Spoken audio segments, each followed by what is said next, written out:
Espero que se encuentren muy bien. Espero que me escuchen bien. Cualquier problema técnico, por favor, comunicarlo en el chat, que estaré pendiente.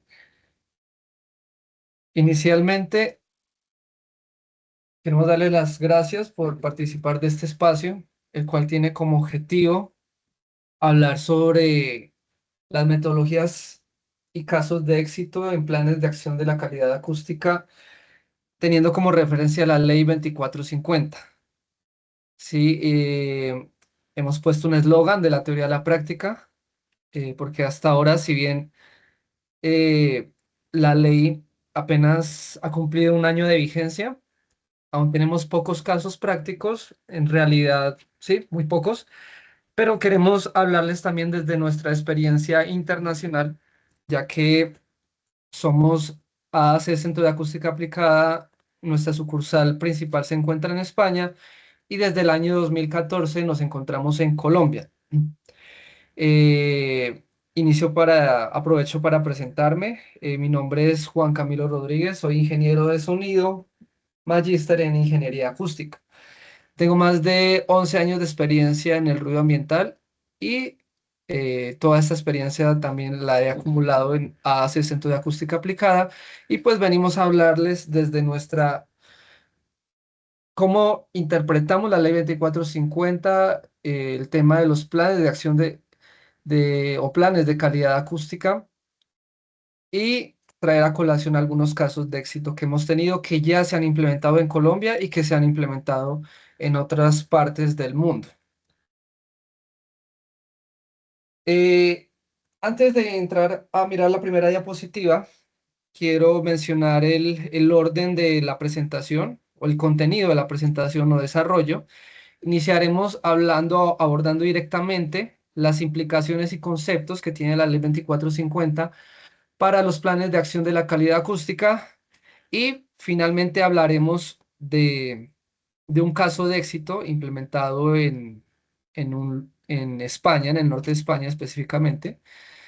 A lo largo de la presentación también mencionaremos algunos casos de éxito locales, es decir, en Colombia, y cómo ha sido nuestra experiencia con la normativa actual, que se caracteriza por ser un poco, digamos, limitada y que está siendo, estos alcances limitados están siendo expandidos se están haciendo acordes al estado del arte o a la normativa internacional.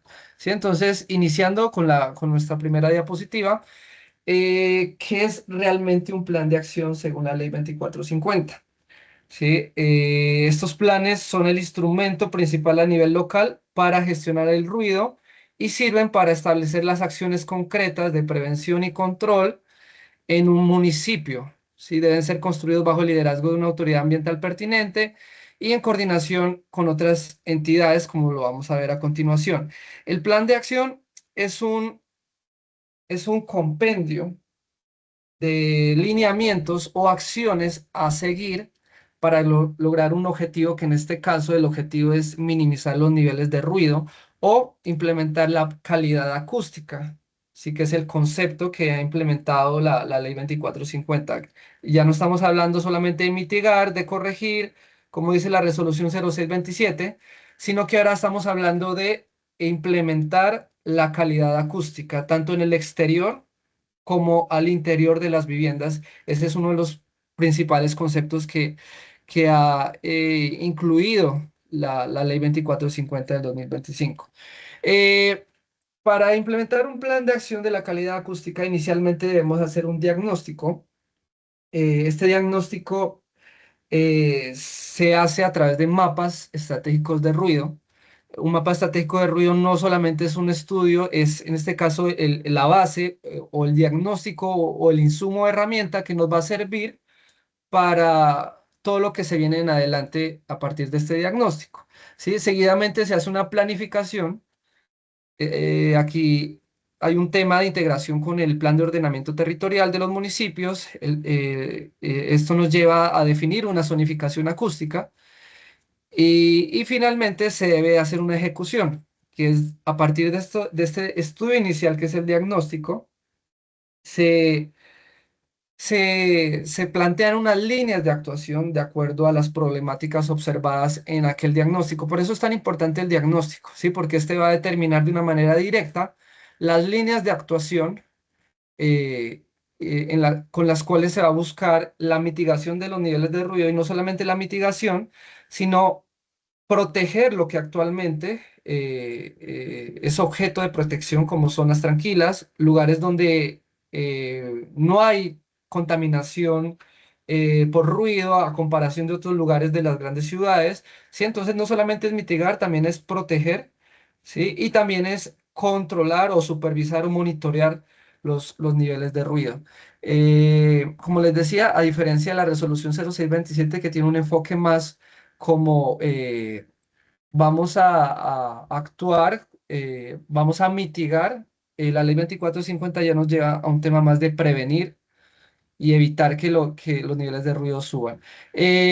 Hablemos de de las menciones directas de la ley 2450 frente a los planes de acción de la calidad acústica. Aquí tenemos el artículo 10 que establece que dentro de los 18 meses, a partir de la publicación de la ley, o sea, de marzo del año pasado, los municipios y distritos y las áreas metropolitanas con población mayor o igual a 100.000 habitantes deberán contar con un plan de acción que deberá contener las diferentes medidas de gestión, prevención, mitigación, evaluación y seguimiento y de control de la contaminación acústica en su respectivo territorio. Aquí este artículo 1 introduce la obligación, es un tema vinculante, o sea, aquí en ningún momento la ley 2450 recomienda, sino que obliga, ¿sí? Obliga a estos actores a establecer su plan de acción de la calidad acústica, aunque pone aquí una condición que los municipios deben tener mayor o igual a 100.000 habitantes. Pero el artículo 10, en el mismo artículo, en el parágrafo 1, hace una salvedad bastante importante que dice que los planes de acción a los que se refiere el artículo también deben ser formulados e implementados por municipios con poblaciones menores a 100.000 habitantes que tengan problemáticas de contaminación acústica. Sí, aquí creo que queda una puerta abierta a que cualquier municipio, por más pequeño que sea, que tenga una problemática, y pues en esto creo que entraría como problemática por contaminación acústica una queja de por ruido. Sí, cualquier municipio que tenga una queja ya está obligado a implementar un plan de acción de la calidad acústica. El mismo artículo, en el parágrafo 2 bueno, aquí establece que esto debe hacerse bajo un liderazgo de la autoridad ambiental y también en ese mismo liderazgo incluir a otros sectores que deben complementar y coordinar con otras autoridades. ¿Sí? Hablemos ahora del diagnóstico, ¿sí? Que es el paso uno para establecer un plan de acción de la calidad acústica. En nuestro diagnóstico tenemos aquí los mapas estratégicos de ruido. ¿Sí? Un mapa estratégico de ruido es una foto, podemos decir una foto sobre el territorio que dibuja o que establece los niveles de ruido a lo largo de todo el territorio. Un mapa estratégico es aquel también que nos permite elaborar una estrategia a partir de esta foto acústica. Las fotos acústicas por lo general, bueno, actualmente en la resolución 0627 son representativas de un periodo de 4 años. O sea, es una foto que me representa la emisión del territorio por ruido durante 4 años. Sí, pero al incluir la palabra estratégico, es que este mapa debe servirme para elaborar una estrategia. Por lo tanto, la metodología que se usa debe ser representativa de la realidad y debe por lo menos permitirme diferenciar las diferentes fuentes de ruido, ¿sí? Ya sea el tráfico vehicular, el ferroviario, los aeropuertos, las industrias, y también debería permitirme identificar y diferenciar el ruido del ocio. ¿Sí? Les menciono aquí el ruido del ocio porque actualmente no es muy habitual, por lo menos en este lado del mundo o en Latinoamérica, ver mapas de ruido de ocio.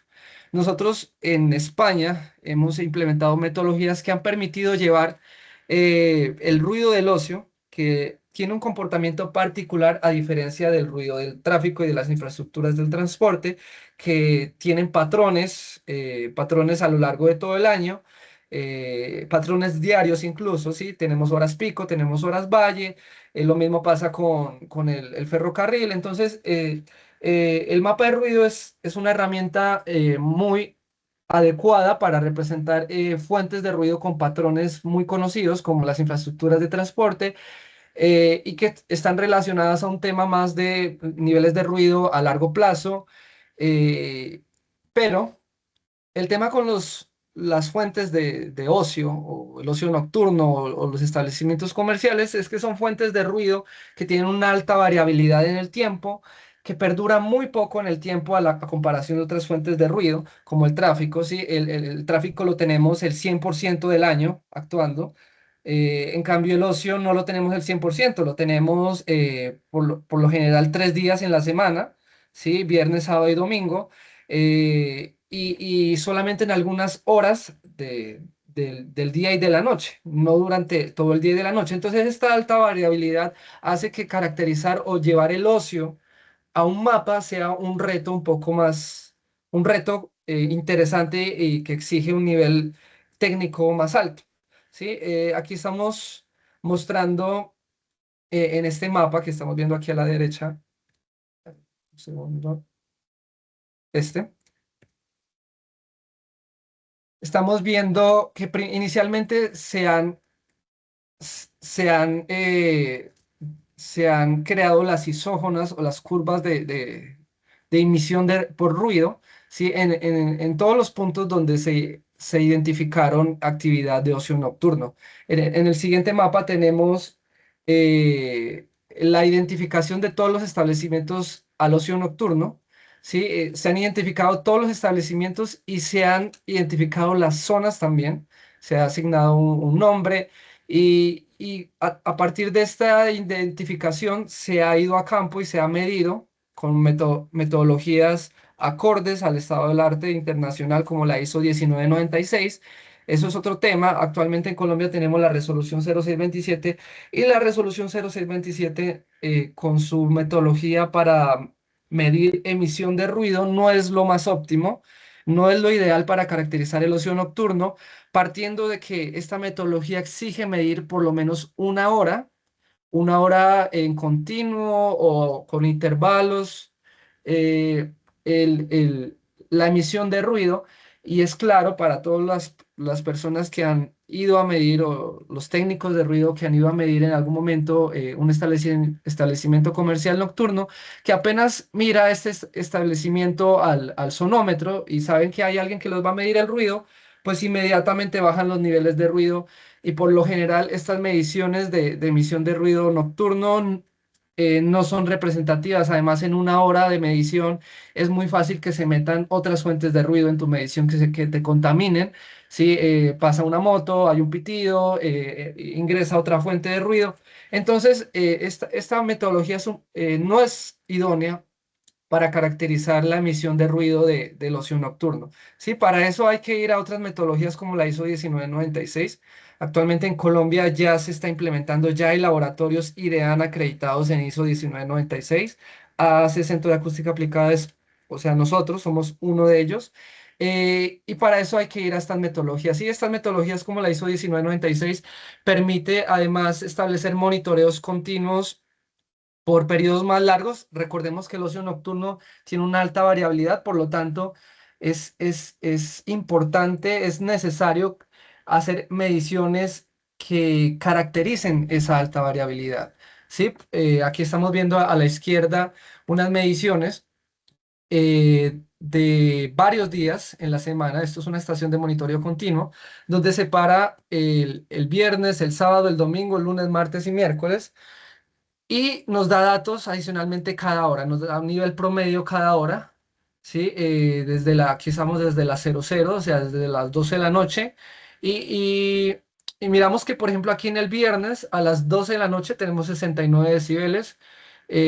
Hasta más o menos las 2 de la mañana estuvo operando el establecimiento comercial donde estaba esta estación de monitoreo. A partir de las 2, desde las 3 de la mañana ya no ya bajan los niveles de ruido, ¿sí? Y a las 6 de la mañana otra vez tenemos 60 decibeles, pero esto ya no es de ocio nocturno, sino que ya es del tráfico, posiblemente del tráfico. Entonces, estas metodologías nos permiten caracterizar la variabilidad de las fuentes de ruido y, primero, caracterizando la variabilidad y segundo, caracterizando el espectro podemos separar e identificar diferentes actores para el ruido, ¿sí? Aquí sabemos pues que en el día ya entró el tráfico y hasta las 2 de la mañana era ocio nocturno.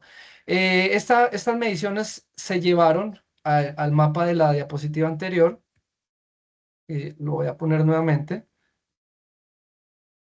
es este, y nos permite tener un mapa de ocio nocturno, ¿sí? Este mapa se debería finalmente sumar al, al mapa de ruido final de la ciudad, aunque al tener digamos, en comparación con las infraestructuras de transporte, al operar periodos tan cortos, es decir, o sea, 3 días a la semana y de esos 3 días son 6 horas. Al año no vamos a tener operaciones de un 10%, de un 5% en comparación de las infraestructuras del transporte, ¿sí? Entonces, estos mapas, el mapa estratégico debería incluir también al ocio nocturno.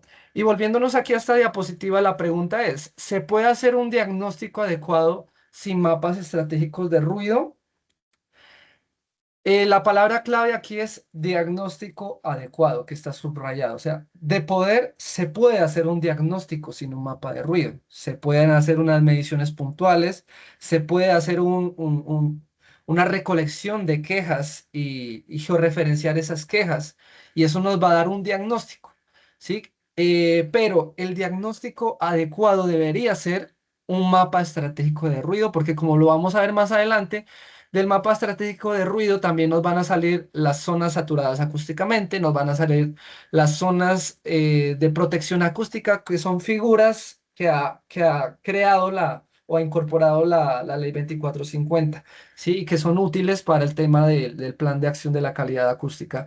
Entonces, la respuesta es, pues, un diagnóstico adecuado no se puede, sin embargo, sí se puede hacer un diagnóstico, pero a lo largo del tiempo, el municipio debería terminar llegando a un mapa estratégico de ruido. El diagnóstico debe permitir identificar figuras de gestión del ruido como zonas saturadas y zonas de protección acústica. Eso es lo que vamos a ver más adelante. Bueno, siguiendo con el tema de la planificación, ya vimos que el plan de acción plan de acción de la calidad acústica tiene un componente de diagnóstico, seguidamente tiene un componente de planificación, y es que este diagnóstico tiene que integrarlo al POT, porque si no, este diagnóstico no nos sirve para nada. El diagnóstico, el mapa estratégico de ruido, nos da información asociada a todo el territorio de nuestro municipio o de nuestra zona urbana, por lo menos, ¿sí? Y ese diagnóstico por ruido debe ser un insumo que se debe integrar al POT y debe determinar las decisiones del ordenamiento territorial. El parágrafo 7 del artículo, perdón, el parágrafo 4 del artículo 7 nos dice: los alcaldes distritales y municipales presentarán un proyecto de acuerdo dirigido a realizar los ajustes correspondientes a los planes de ordenamiento territorial e instrumentos de planificación intermedia, encaminados a mejorar la calidad acústica dentro de un plazo de 12 meses tras la reglamentación. 12 meses, pues ya pasaron el mes pasado. Sí, si aquí nos acompañan personas de las diferentes veedurías, sí, pueden dirigirse a este parágrafo y comenzar a hacer presión sobre sus alcaldías, porque los alcaldes deben presentar una propuesta para su POT y esa propuesta pues debería partir de un diagnóstico, ¿sí? Lo ideal sería un mapa estratégico de ruido o irse a un tema de mediciones puntuales que en conjunto con quejas georreferenciadas puede llevarnos también a tener un mapa, no un mapa estratégico de ruido, pero sí un mapa de ruido, se puede llamar un mapa de ruido, donde tengamos sobre nuestro territorio georreferenciadas las mediciones con sus niveles de ruido y georreferenciadas las quejas. Ese insumo debería ser usado por las alcaldías para llevar su propuesta a los POT. Adicionalmente, el artículo 1, parágrafo 4, dice que los municipios y distritos deben revisar los planes de ordenamiento territorial e instrumentos de planificación para que armonicen las áreas de actividad y usos del suelo con la clasificación de sectores de restricción de ruido ambiental. ¿Cuáles son esos sectores? ¿De dónde salen los sectores de restricción de ruido ambiental? Pues salen de nuestro diagnóstico, de nuestro mapa de ruido. Y también salen de la normatividad vigente, que en este caso es la resolución 0627. No no lo he mencionado, pero vamos hacia aquí, hasta nuestro mapa de la derecha, que es un mapa de zonificación acústica.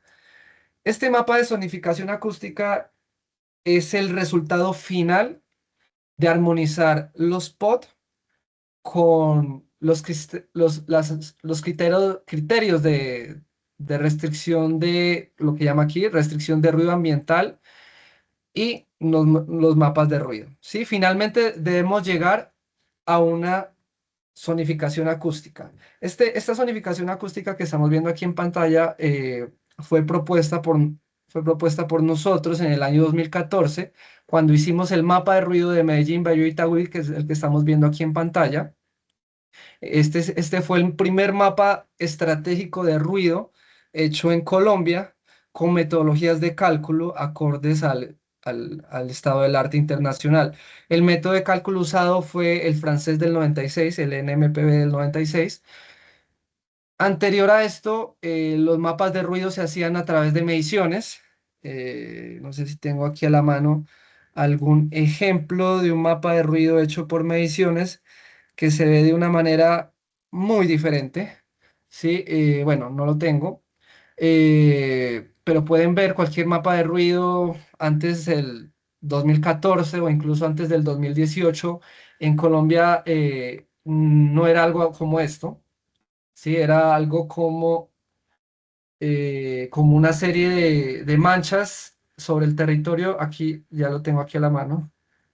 Un segundo. Mm.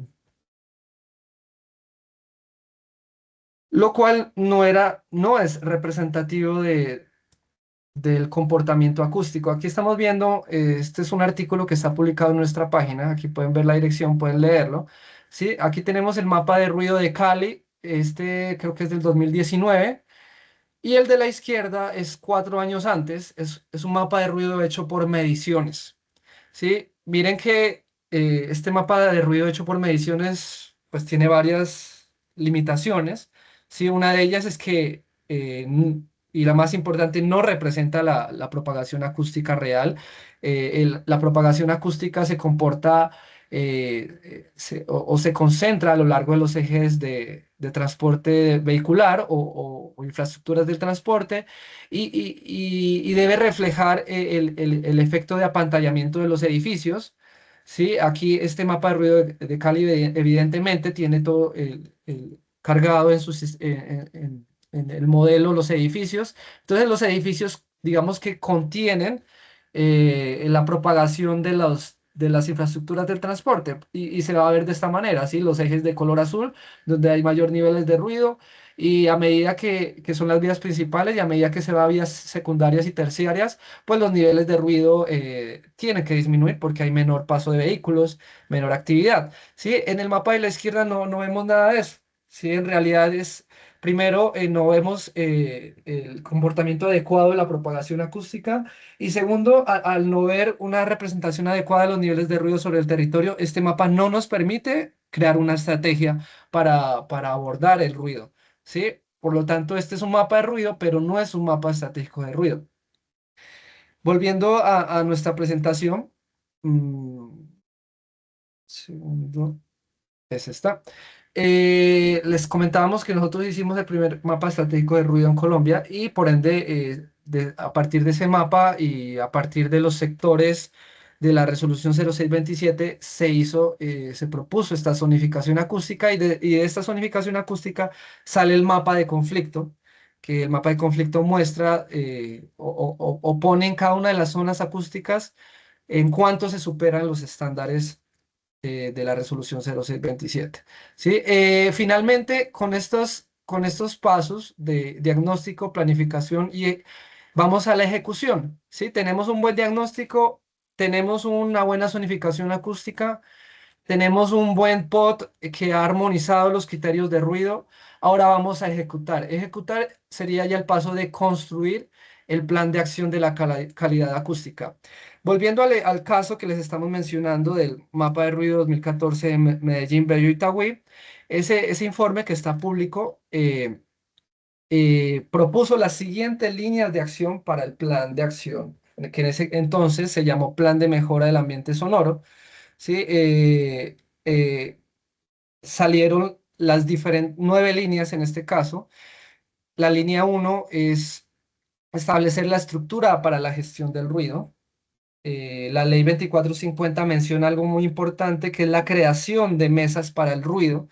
Esa línea uno está relacionada a la creación de una mesa, ¿sí? De un lugar donde converjan los diferentes actores en el ruido, tanto los protagonistas como los victimarios, ¿sí? Deben converger en una mesa y esta mesa debe estar liderada por la alcaldía en conjunto con la CAR, la Corporación Autónoma Regional Local.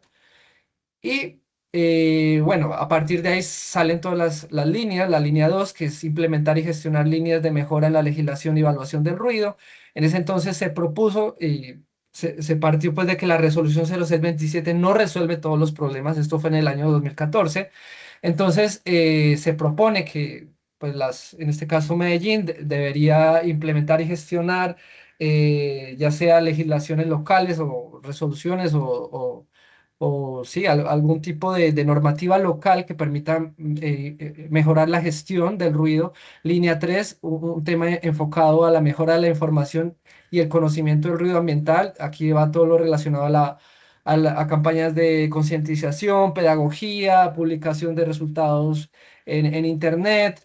eh, También va relacionado a la mejora de los insumos de entrada para un mapa de ruido, que en este caso son aforos vehiculares, estadísticas, datos anuales, diarios, horarios, diferenciando tipos de vehículos. En ese entonces no había mucha de esta información. ¿Sí? Línea 4 actuaciones para la mitigación del ruido ambiental. Aquí está temas relacionados a medidas de mitigación y de control específicamente, que para el entorno de Medellín pues son varias, ordenamiento territorial, control de velocidad en vías terciarias y secundarias. La emisión de ruido del tráfico es directamente proporcional a la velocidad de paso de los vehículos. Por darles algunos ejemplos de la línea 4, línea 5, control de actividades y del ocio nocturno.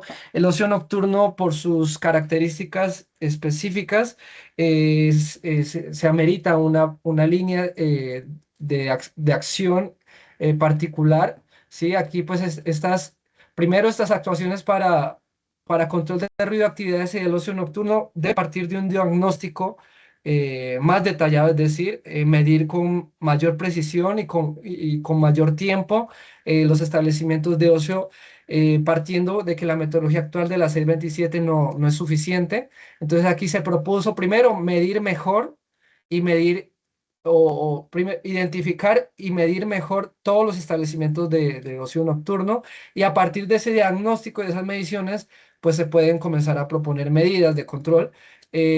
Línea 6 actuación preventiva, proteger lo que ya está bien, proteger los parques.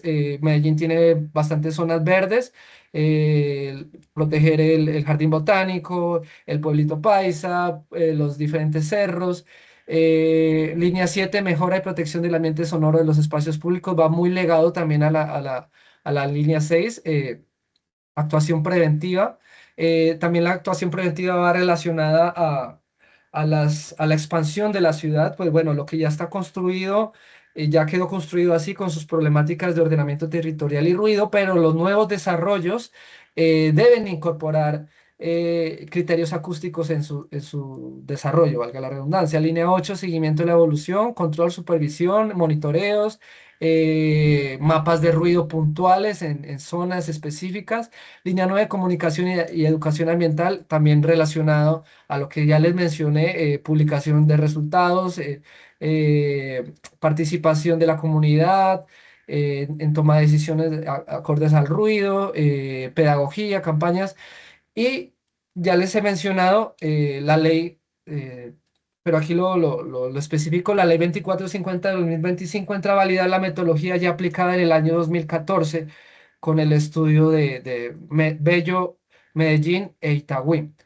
Eh, sigamos. Mm, ahora hablemos de otras herramientas de gestión. Son las zonas de servidumbre y las áreas de amortiguación. En la ley 2450 ya están definidas las zonas de servidumbre, aunque todavía no están especificadas cómo se calculan y cómo se implementan. Simplemente está el concepto y este concepto sale de la legislación española. Dice servidumbre acústica, territorio delimitado en los mapas de ruido en los que las emisiones podrán superar los objetivos de calidad acústica aplicables a las correspondientes áreas acústicas y donde se podrán establecer restricciones para determinados usos del suelo, con la finalidad de al menos cumplir los valores límite de emisión establecidos para aquellos. O sea, ¿para qué es una zona de servidumbre? Una zona de servidumbre nos permite que las ciudades se sigan desarrollando. Aquí es específicamente en lo relacionado a infraestructuras del transporte, permite que las ciudades sigan construyendo metros, sigan construyendo aeropuertos, sigan construyendo carreteras, pero que las nuevas viviendas que se van a construir una vez que ya está construido por ejemplo, el ferrocarril, estas, estas viviendas, si bien, bueno, lo que nos dice aquí es que estas zonas se restringen de tal manera que ahí no se puedan construir viviendas, que es un uso sensible, ¿sí? O si se van a construir viviendas, estas tengan algún tipo de protección en fachada o refuerzo en fachada, ¿sí? Es decir, la zona de servidumbre es una área alrededor de infraestructuras de transporte que restringe el desarrollo de viviendas o de actividades sensibles dentro de esa área. ¿Sí? Bueno, por ejemplo, tenemos aquí esta área alrededor de una infraestructura de transporte, es una servidumbre, aquí ya no se pueden construir viviendas. ¿Sí? O si se van a construir viviendas, deben tener algunos criterios de calidad en los elementos constructivos, ¿sí? O no se pueden construir colegios, por ejemplo, ¿sí? Eso es lo que hace una servidumbre acústica, ¿sí? Y también tenemos las áreas de amortiguación o áreas perimetrales de amortiguación, como lo llama la ley 2450, que son zonas alrededor, áreas también similares a las zonas de servidumbre, pero destinadas a lugares de eventos culturales masivos, deportivos, culturales, artísticos y artes escénicas. Importante que es para eventos masivos. ¿Sí? Aquí estamos viendo un caso real del estadio Atanasio Girardot. Nosotros modelizamos el ruido emitido durante un concierto a full capacidad. ¿Sí? Rápidamente les muestro este estudio. Sí, este estudio parte de todo el diseño electroacústico. Aquí tenemos el estadio y aquí tenemos el diseño electroacústico al interior. Esto se hizo con la marca D&B de Audio Technic. Inicialmente pues se hace todo el tema de modelación acústica al interior con el fin de validar la cobertura del sistema al interior, es decir, que suene bien dentro del estadio, ¿sí? Y a partir de este diseño, pues se calculan los niveles de ruido al exterior. Aquí tenemos un mapa de ruido durante el concierto. Este mapa representa una hora de mayor emisión, o sea, los niveles de ruido es de la hora más desfavorable. Y pues lo que se ve es que para receptores que están por ejemplo, R5 es este de acá, un edificio que está casi a 500 metros, pero tiene 20 pisos de altura. Para un edificio de 20 pisos, en el piso 20, que es el más alto, estamos teniendo niveles de hasta 73 decibeles en la hora más desfavorable. ¿Sí? Y se podría pensar de que, bueno, los edificios más afectados son los que están más cerca, y no necesariamente, ¿sí? Porque los que están más cerca, pues en este caso particular tenían menos altura, tenían uno o dos pisos. Entonces tenemos un edificio, una casa muy cercana, pero de un piso, que es R1, ¿sí? Y R1 tiene 71 decibeles, estando a 90 metros. Y se creería que, bueno, a 500 metros, pues el impacto baja, pero a 500 metros tenemos una vivienda a 20 metros, a 20 pisos, perdón, de altura, y tenemos un impacto mayor, ¿sí? Que es de 73,9 decibeles. Entonces, este ejercicio de modelar un concierto aquí tenemos un mapa de fachadas, ¿sí? O sea, los niveles de ruido no bajan de 75 decibeles en la hora más desfavorable. Y estamos hablando aquí, esta área de cálculo es hasta 600 metros. Hasta 600 metros tenemos niveles superiores a 70 decibeles en la hora más desfavorable. ¿Sí? A partir de un mapa de ruido se debería determinar el área de amortiguamiento o sí, el área perimetral de amortiguamiento de estos espacios de eventos masivos, culturales y deportivos.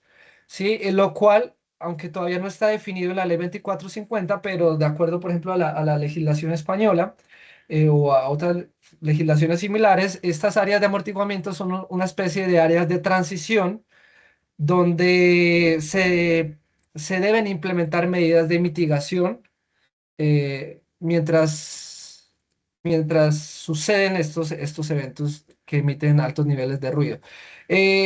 Aquí en las siguientes diapositivas vamos a hablar un poco de lo que nos muestra la legislación española, porque hay cosas que aún no están desarrolladas en nuestra ley, ¿sí? Pero tomando como referencia la legislación española, que son normativas maduras que lleva desde el 2003, la ley 37 del 2003. Y también les comentamos porque hablamos de la legislación española. Nosotros, como AAC Centro de Acústica, participamos dentro de la mesa redactora de la actualización de la resolución 0627 del 2006, y conocemos de primera mano que una de las referencias normativas es la legislación española. Sí, aquí vemos que las zonas de servidumbre son muy similarmente como se ha definido aquí en la ley 2450. Son franjas donde el ruido será alto inevitablemente, donde se va a incumplir, pero llegamos a la armonización de que protegemos a la gente, pero no apagamos la vía o no quitamos o prohibimos el ferrocarril o el metro de Medellín o el metro de Bogotá, por ejemplo, que está en construcción. ¿Sí? Finalmente, estas zonas de servidumbre se termina protegiendo a los receptores porque se incumple en el ruido ambiental. Entonces, sí o sí, las infraestructuras de transporte deben proteger las fachadas, por ejemplo, reforzar las fachadas de las viviendas, poner ventanería acústica, y se garantiza de que al interior sí se está cumpliendo. ¿Sí? En el caso de España, estas zonas de servidumbre se calculan o definen a partir de las isófonas a 4 metros de altura en un escenario de máximo funcionamiento para el límite residencial, que en el caso de España es 65 decibeles en el día y 55 decibeles en la noche. ¿Sí? Entonces, por ejemplo, se definiría esta zona de servidumbre a partir de la isolínea de 50 y 55 decibeles en la noche, que es el periodo más restrictivo. Eh, las zonas de amortiguamiento, pues, no están muy bien definidas en estos momentos, pero viendo como espejo legislaciones internacionales como la de España, que les mencioné, que el objetivo o el concepto va hacia una zona de transición acústica. En España existen zonas de transición acústica que es una franja de 100 metros a lo largo de la zona de eventos o del estadio, ¿sí? Donde se garantiza, bueno, hay una serie de implicaciones y también se implementa en cuando tenemos usos no, cuando colindan usos no compatibles, es decir, tenemos una área industrial que colinda con una zona residencial. Entonces, entre esas dos zonas, pues ponemos una zona de transición para implementar ciertas medidas de atenuación en esa zona eh, para garantizar o armonizar, ¿sí? La coexistencia de zonas con, aquí lo llama saltos mayores a 5 decibeles en sus criterios de restricción. La legislación española también menciona otras figuras que posiblemente se implementen en la actualización de la resolución 0627, que son zonas de protección especial. Bueno, la ley 2450 sí nos habla de zonas de protección acústica, que son aquí lo llama, bueno, aquí en Colombia el análogo serían las zonas saturadas acústicamente, que podrían ser zonas si bien saturadas por el ruido de tráfico o por el ocio nocturno. En España las llaman ZPAE, zonas de protección especial. También hay otras situaciones, otras zonas cuando se tienen algunos sectores del territorio donde se determinó que no se pueden bajar los niveles de ruido por alguna razón. Entonces, en estas zonas se va a proteger a las fachadas de las viviendas porque ya no se puede bajar los niveles de ruido ambiental. Y zonas de actuación prioritaria es zonas que tienen un impacto directo por la industria y se definen planes de actuación a 10 años. El objetivo de estas zonas es compatibilizar o armonizar la existencia de emisores de ruido que aunque tienen una emisión y un impacto por ruido, pero también son necesarios para el desarrollo de la ciudad, porque finalmente una buena norma de ruido no debe ser construida para sancionar a todo el que genere ruido. Una buena norma de ruido debe ser construida para armonizar y por un lado mitigar el ruido, pero por otro lado también permitir la existencia y el desarrollo de las ciudades, la existencia de la industria, del comercio, de las infraestructuras de transporte, ¿sí? O sea, aquí el gran reto que tiene la ley 2450, o más bien, esta ley pues ya está vigente, ya está construida. El gran reto de las futuras normas que vienen a raíz de esta ley, la política de calidad acústica que debe salir este mes o el anterior, el plazo era para marzo, 12 meses después, el reto para la política de calidad acústica y el reto para la actualización de la resolución 0627 es bajar los niveles de ruido, mitigar los niveles de ruido, pero a la vez seguir permitiendo el desarrollo de las ciudades. ¿Sí? El desarrollo de la infraestructura, el desarrollo del ocio y el desarrollo del comercio. ¿Sí? Por eso es que existen estas figuras de gestión del ruido. Hay unas zonas una figura que la usa la ley 2450, que es las zonas de protección acústica. Aquí estamos viendo un ejemplo. En España esto se conoce como zonas tranquilas y salen del mapa de ruido. Por eso el mapa de ruido, repito, es la mejor herramienta, el mapa estratégico de ruido de diagnóstico, porque de aquí van a salir todas estas figuras de gestión. Aquí tenemos un mapa de zonas tranquilas. Estas zonas tranquilas son zonas que el mapa de ruido ha dicho que tienen niveles muy bajos de ruido, por lo tanto, hay que protegerlas, ¿sí? En estas zonas, por ejemplo, se puede restringir el desarrollo de comercio, restringir el establecimiento del ocio nocturno, se puede restringir, por ejemplo, el paso de una carretera con alto flujo, en fin, ¿sí? Pero son zonas que se han identificado desde la etapa de diagnóstico y por lo tanto se deben proteger. Esta figura ya existe en la ley 2450. Lo que todavía no se ha definido es qué implicaciones traen las zonas de protección acústica. Aquí también pueden haber los parques dentro de una ciudad, sí, el jardín botánico, los no sé, en Bogotá tenemos los humedales, bueno, todas estas zonas podrían entrar en zonas tranquilas. También las zonas que por su valor de sonido natural, hay ciertas zonas que por el turismo de sonido natural, por la existencia de aves, por razones similares, se pueden declarar como zonas tranquilas. Y tenemos aquí un caso de éxito, y este es un caso de éxito del norte de España,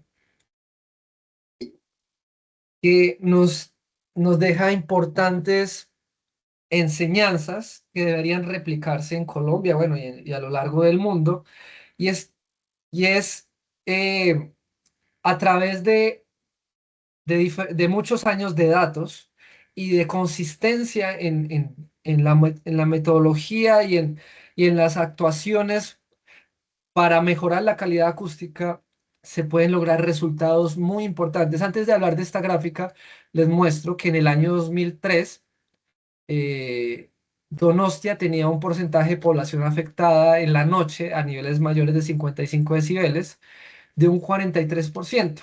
Y para el año 2017 ese 43% bajó a un 8%.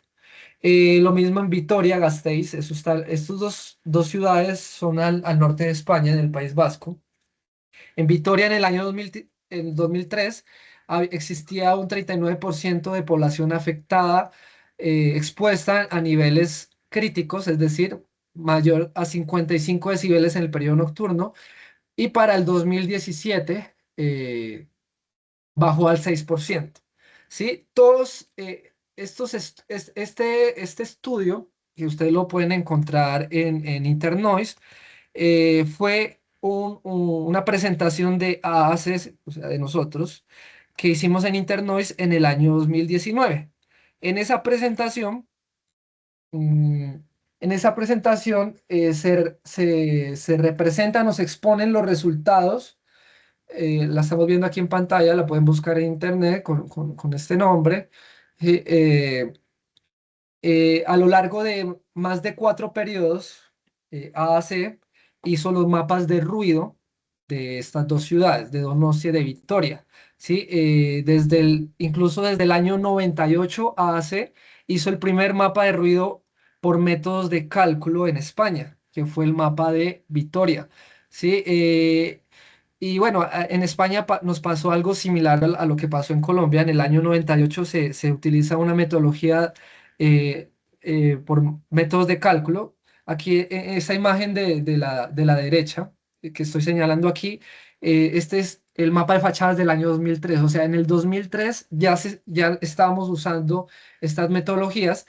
En el año 98 hacemos el primer mapa de ruido por métodos de cálculo y en el año 2003 entra la ley de ruido de España a darnos la razón de cómo estábamos o validando las metodologías que nosotros estábamos usando años atrás en España.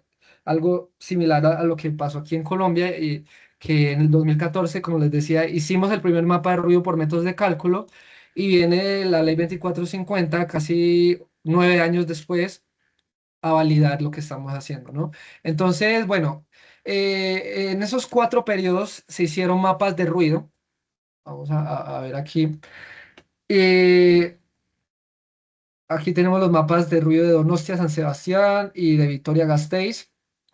Y en el año 2003 en Donostia San Sebastián tenía un 43% de población expuesta a niveles críticos, Vitoria-Gasteiz un 39%, y aquí vemos que en el 2005, bueno, que en Donostia AAC no hizo el mapa del 2005, entonces no tiene datos, pero sí volvió a hacer el 2011 y del 2017. Vamos viendo que, por ejemplo, en Vitoria, cuando hay una consistencia a lo largo de los 4 periodos, se bajaron el porcentaje de población expuesta a niveles críticos. Hablemos de qué fue lo que se implementó, ¿sí? Este estudio parte de dos frentes, de dos tipos de acciones frente al ruido. Por un lado, hay acciones encaminadas a promover la movilidad, movilidad amigable con el medio ambiente o movilidad sostenible, ¿sí? Que a la vez también incrementa las zonas de peatonalización o de peatones y reduce la velocidad. Sí, son esos dos enfoques. Movilidad sostenible, es decir, vehículos eléctricos, vehículos amigables con el medio ambiente. Los vehículos eléctricos claramente son más silenciosos que los a combustión y a la par pues implementar peatonalización de áreas donde antes había alto tráfico e implementación de reductores de velocidad. ¿Sí? Esta consistencia a lo largo de estos 4 periodos permitió bajar los niveles de ruido. Adicionalmente, a esta consistencia hay que añadirle el adecuado uso de los métodos, de la metodología para elaborar estos estudios. ¿Sí? Inicialmente en España, la metodología que se usaba o que se recomendaba usar era el método francés del 96 para el tráfico. ¿Sí? Y bueno, este método tenía una particularidad y es que cuando se reducían velocidades por debajo de 50 kilómetros por hora, el método no lo representaba bien. Porque lo que hace el método es que a velocidades por debajo de 50 sube los niveles de ruido. Y lo que se estaba observando en los estudios en campo, que ya los vamos a ver, es que las actualizaciones o la nueva flota de vehículos, a diferencia de la antigua, ¿sí? Los nuevos vehículos, cuando bajaban velocidades, pues el ruido de motor disminuía, a diferencia del parque automotor más antiguo, que cuando se bajaba velocidad el ruido de motor tendía a subir. ¿Sí? Esto se determinó a partir de los estudios que estamos viendo en pantalla. Y esto debería ser algo que se debe implementar en Colombia ante la ausencia de métodos de cálculo. Actualmente en Colombia no existe un método de cálculo oficial, no existe una metodología oficial, por lo cual, que ya lo vamos a mencionar más adelante, no existe una consistencia o una coherencia o una comparabilidad entre los diferentes mapas y estudios que se hacen en las diferentes ciudades de Colombia.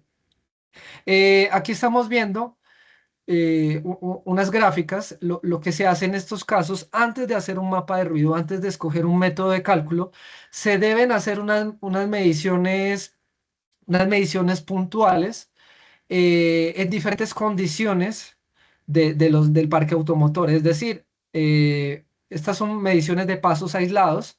Se mide un paso de un solo vehículo a diferentes velocidades. Se mide separando tipos de vehículos, si es liviano, si es moto, si es pesado, y se puede ir a un mayor nivel, pues si es pesado de 2 ejes, de 3 ejes, ¿sí? También se tiene en cuenta otras condiciones, si está en pendiente en subida, es pendiente del 5% o pendiente más pronunciada, si el tipo de pavimento bueno, qué tipo de pavimento es, si es un pavimento en buen estado, en mal estado, ¿sí? Entonces, esas mediciones de pasos aislados nos permiten tener una curva. Esta curva de datos, esta nube de datos, se compara con la curva de emisión de los diferentes métodos de cálculo. Aquí a grandes rasgos se observaba lo primero que les decía, el método francés del 96 tiende, aquí en el eje X tenemos velocidad, tiende a mantener o a sobreestimar la emisión de ruido de los vehículos a baja velocidad, ¿sí? A diferencia de otros métodos, ¿sí? Como Noxus, o como este otro método, SNM de 2017, que sí baja la emisión de ruido a medida que baja la velocidad. ¿Sí? La conclusión de este estudio es que, bueno, no podemos seguir con el método del francés del 96 porque estamos implementando medidas de mitigación de ruido, de reducción de velocidad, pero el método francés no la refleja con precisión. Entonces, lo que se hace en ese momento es hacer una corrección al método francés, porque estamos hablando, perdón, sí, al método francés, porque estamos hablando del año 2008. En el año 2008 Noxus no entraba todavía, Noxus aparece en el 2015. Y bueno, con esa corrección y adecuación del método de cálculo, se refleja de manera muy precisa la emisión de ruido del parque o motor. Este estudio concluye más adelante de que Noxus aparece como la solución a esos problemas, pero Al tener más variables de entrada Noxus, se corre el riesgo de subestimar los niveles de ruido por Noxus. ¿Sí? Aquí vemos que Noxus, entre los diferentes métodos, es el que presenta emisiones más bajas. Entonces, Noxus no se puede usar sin aplicar correcciones eh, basadas en un estudio en campo.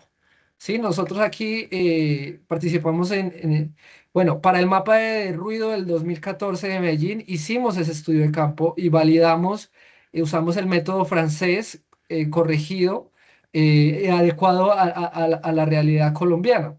Sí, también en Cali 2018 hicimos un estudio previo al mapa de ruido de Cali donde recomendábamos también un método de cálculo basado en mediciones en campos. ¿Sí? A diferencia de, yo sé que aquí hay algunos colegas ingenieros de sonido, a diferencia de la tradición colombiana, que es, escogemos un método de cálculo, hacemos nuestro mapa de ruido y lo calibramos o corregimos con mediciones, eh, lo, el, la ortodoxia o lo ideal, o la metodología más correcta, no es calibrar un mapa de ruido por mediciones, es hacer mediciones para escoger o adecuar el mejor método de cálculo.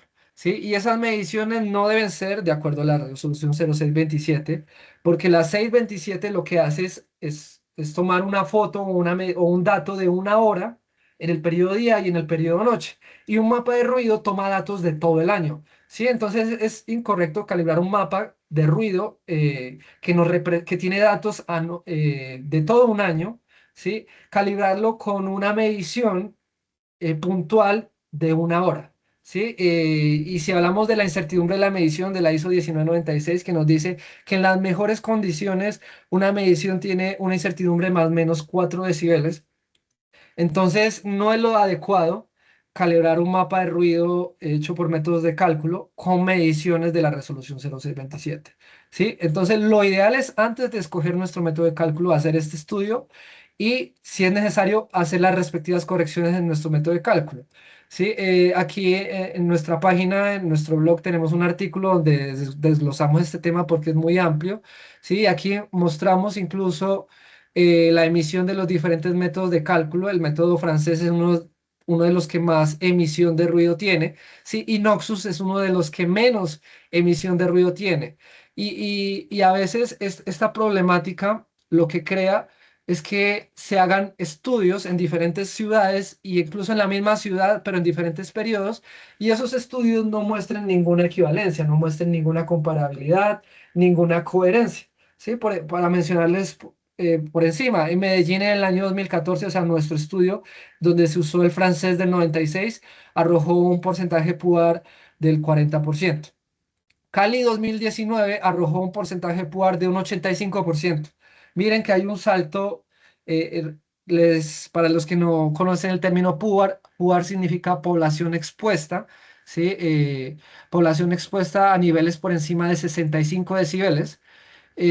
Cali arrojó un porcentaje de 85 y de ahí nos vamos, por ejemplo, a otros que ahora sí están muy por debajo de Ibagué, Palmira, sobre todo, miremos el salto, Medellín 2014, 40%, Medellín 2019, 9,8%, Medellín 2022, 10,7%, o sea, en lugar de bajar, o sea, primero, bueno, no hay una coherencia, o sea, estamos bajando de un 40 a un 9,8%, ¿sí? Y después en el año 2022, en vez de bajar, en vez de decir, bueno, hubo actuaciones positivas para el control de ruido, subió la población expuesta, ¿sí? Entonces, o sea, digamos que conceptualmente, los niveles de ruido en 4 años no bajaron de un 40 a un 9,8 en Medellín, sino que lo que pasó es que se usó un método de cálculo diferente, ¿sí? Pasamos del francés a Noxus y como les he venido diciendo, Noxus tiene un alto riesgo de subestimar resultados cuando no se hacen las respectivas correcciones, ¿no? Entonces ya para ir a nuestras diapositivas e ir terminando, eh, este caso de éxito de Donosti y de Vitoria nos enseña que cuando hay mapas continuos, o más bien, cuando hay una metodología consistente, ¿sí? A lo largo de los diferentes años, ¿sí? Cuando se hace evaluación en todos los pisos de cada fachada y se adaptan los métodos de cálculo para que sean representativos de la realidad, pues entonces se consiguen resultados importantes, resultados interesantes, medibles, trazables, ¿sí? Como los que estamos viendo aquí. O sea, en 4 años, perdón, 4 años, no, en 4 periodos de 4 años, ¿sí? Vitoria pasó de un 39% a un 6% de población expuesta a niveles críticos. En el año 2014-2015, si no estoy mal, Vitoria-Gasteiz fue declarado capital verde de Europa. Y el componente ruido fue clave también en ese tema. Entonces, digamos que estos casos de éxito a nivel internacional hay que tenerlos en cuenta en nuestros estudios colombianos, ¿sí? Aquí tenemos que garantizar y exigir que los mapas de ruido, pues bueno, primero que se hagan mapas de ruido, mapas estratégicos de ruido, y segundo, que los mapas estratégicos de ruido se hagan con la metodología adecuada, que sean coherentes y consistentes, ¿sí? No que el consultor de hoy me use un método de cálculo X y en 4 años me venga a hacer otro consultor un mapa de ruido y use otro método de cálculo o use el mismo método de cálculo pero use otros datos de entrada o en cualquier variable pues y me da unos resultados diferentes que no son comparables, ¿sí? Por lo tanto no hay consistencia, ¿sí? Entonces las conclusiones del estudio son enfocadas a todo esto. Un diagnóstico del ruido apropiado determina el éxito del plan de acción de la calidad acústica y ya hablamos pues que el diagnóstico adecuado viene de un mapa estratégico de ruido, que hay otras herramientas para hacer diagnósticos, sí, pero que sea el diagnóstico adecuado, no, ¿sí?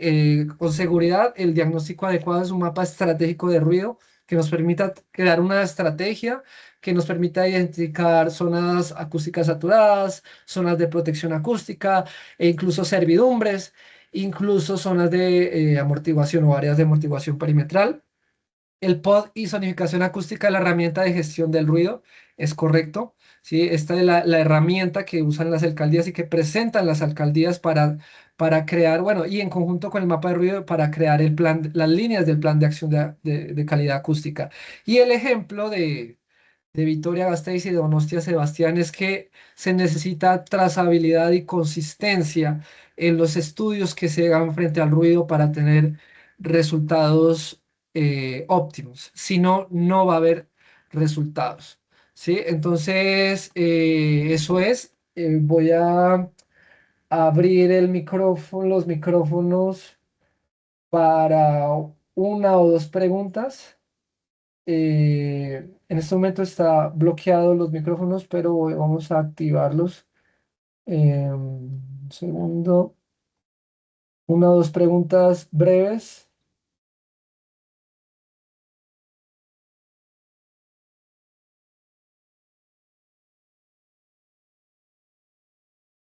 Listo, ya están.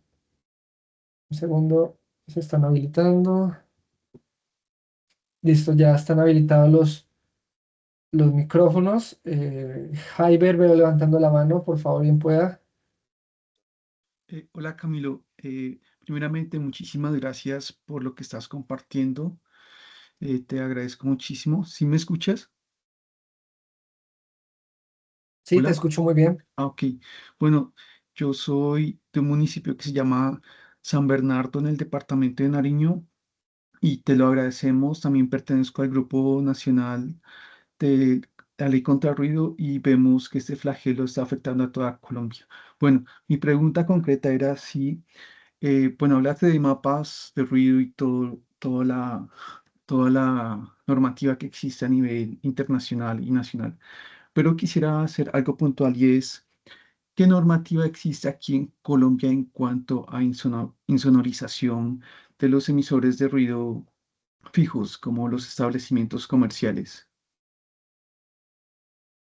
Mm, ok, en Colombia en estos momentos no hay una norma o una guía técnica primero de insonorización y tampoco norma de insonorización. Lo que tenemos en este momento es la resolución 0627 que lo que nos dice es que tu establecimiento o tu emisor no debe emitir, valga la redundancia, más de tantos decibeles en el día y en la noche. ¿Sí? Entonces, con base a la resolución 0627 es que se hacen estas exigencias. O sea, lastimosamente, pues, esto implica hacer una medición y como lo mencioné en las primeras diapositivas, cuando un laboratorio va a medir con el protocolo de la 627, es muy fácil, primero porque la medición dura una hora, ¿sí? Es muy fácil que el establecimiento comercial le baje el volumen.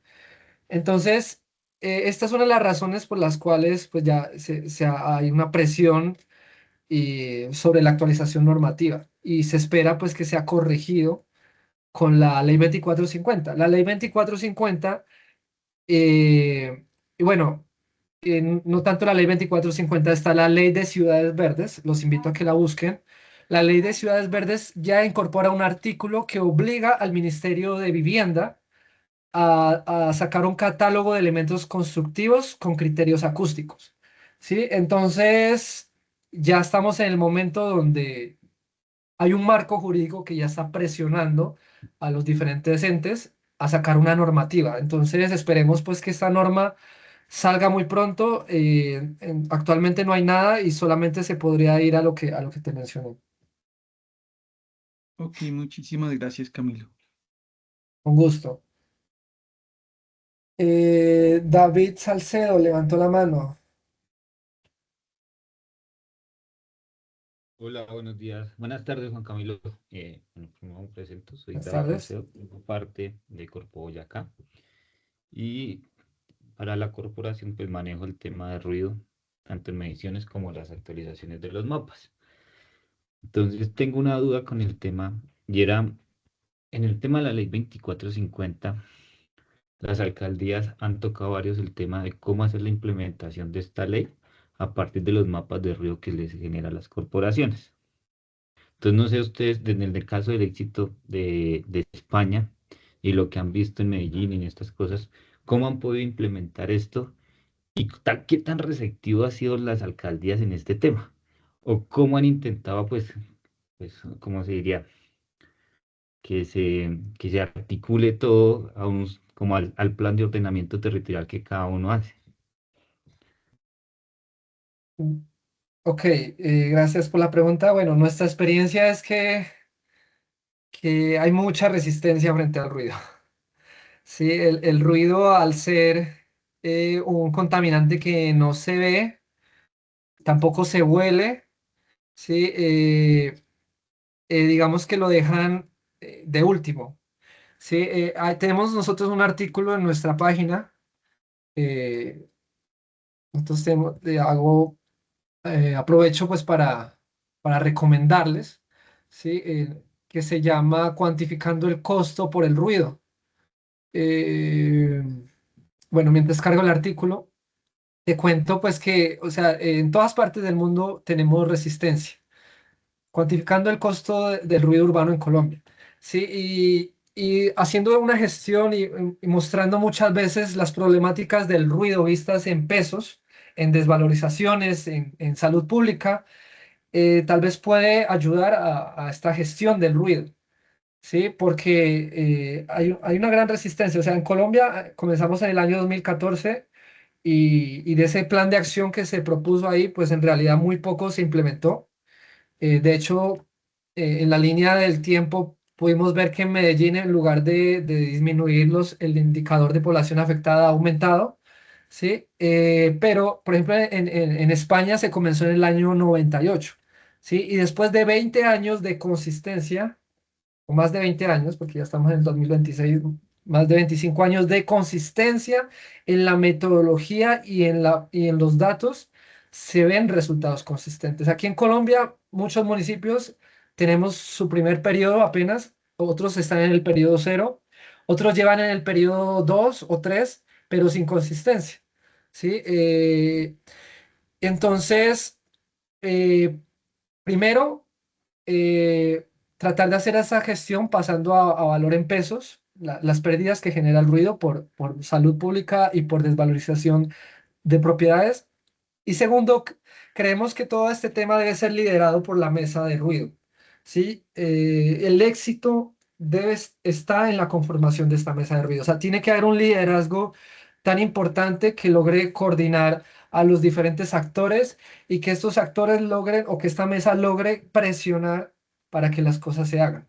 ¿Sí? Entonces, y bueno, y tercero, pues todo parte de que el diagnóstico se haga bien, ¿no? O sea, si no hay un buen diagnóstico, si tu mapa de ruido te dice que no hay ruido en tu ciudad, pues entonces está mal, ¿no? No tenemos una herramienta. O sea, si nuestras mediciones con la 627 van a decirnos que los establecimientos comerciales cumplen, pues también está mal. O sea, tenemos que hacer las cosas bien hechas, ¿no? O sea, hacer bien nuestros mapas, nuestras mediciones y conformar muy bien esa mesa. Y esa mesa debe hacer una presión muy importante, una presión técnica, ¿sí? Estos insumos como cuantificar el costo del ruido puede ayudar. Eso es. Espero haber respondido tu pregunta. Gracias, Juan Camilo. Con gusto. ¿Alguien más? Veo aquí a Luz Esmeralda levantando la mano. Bien pueda. Hola, buenas tardes. Tengo la siguiente pregunta. O sea, estoy viendo que no solamente deberías estar como sentado en, en esta temática, la parte ambiental, sino otros actores. ¿Basado en qué? Basado en que, digamos, los mapas de ruido dependen de, digamos, de las obras de las mallas viales, entonces debería estar, por ejemplo, las unidades de mantenimiento de malla vial sentados ahí, el IDU, además de ambiente, pues el sector salud ya sabemos, transporte. ¿Qué otros sectores deberían estar sentados alrededor de esta problemática que no los vemos? Inclusive en en algunas ocasiones sí les hemos insinuado de que debería tener esto, ser un poquito transectorial, pero no lo hemos logrado. Entonces, de acuerdo a esta experiencia que usted nos muestra, ¿qué sectores deberían estar? Gracias. Bueno, pues principalmente deben estar en esta mesa de ruido y creo que ya has mencionado algunos, los actores emisores de ruido, o sea, digamos, sí, los sectores creadores de ruido o emisores de ruido, sí o sí deben estar sentados en esta mesa. ¿Quiénes son?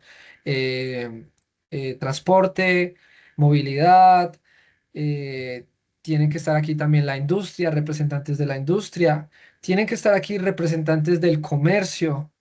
eh, Tiene que estar aquí también representantes de ordenamiento territorial, de vivienda, aunque ya el tema de vivienda, digamos que ya va hacia los receptores, o sea, los, los que son víctimas del ruido, ¿sí? Y por otro lado, pues tienen que estar los que son afectados o víctimas por el ruido. La comunidad tiene que estar sí o sí representada. Ya lo mencioné, vivienda, ordenamiento territorial. Estos que te menciono son los principales. Pues de aquí para adelante, cualquier otro sector que quiera tener un aporte propositivo y positivo es bienvenido, ¿sí? O sea, que pueda ayudar a sacar adelante estas políticas. Eh, entonces, sí, básicamente eso es. O sea, esta mesa de ruido debe sentar a todos los actores, ya sean emisores, ya sean receptores o víctimas, y ya sean intermediarios, incluso actores jurídicos, ¿sí? Deberían estar sentados en esta mesa.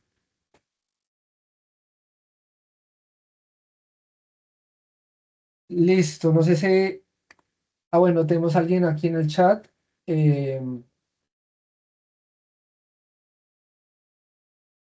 eh, Tengo una pregunta de Steven que me dice sobre cómo podemos estandarizar el método de cálculo para que se ajuste a las variables de Colombia. Eh,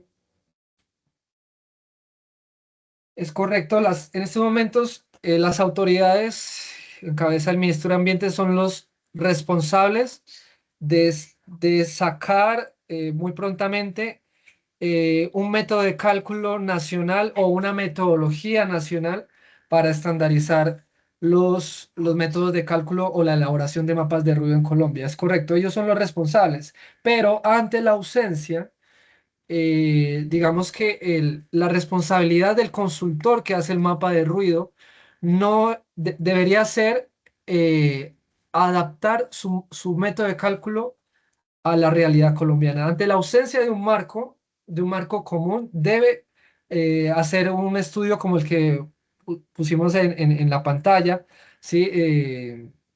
Donde se hacían mediciones de pasos aislados y sacaba una muestra en nuestro caso nosotros hemos sacado muestras de 500, de 1000 vehículos para ajustar el método de cálculo, ¿sí? Entonces el consultor debe hacer ese ejercicio para garantizar que su método de cálculo es representativo de la realidad colombiana y evitar decir o evitar hacerlo, eso está incluso corroborado por estudios internacionales, evitar calibrar sus resultados de mapa de ruido con mediciones, porque son cosas muy diferentes, ¿sí? Entonces, eso es lo recomendable. Sí, eso es lo recomendable, no creerse un método, no usar un método de cálculo porque es el más novedoso.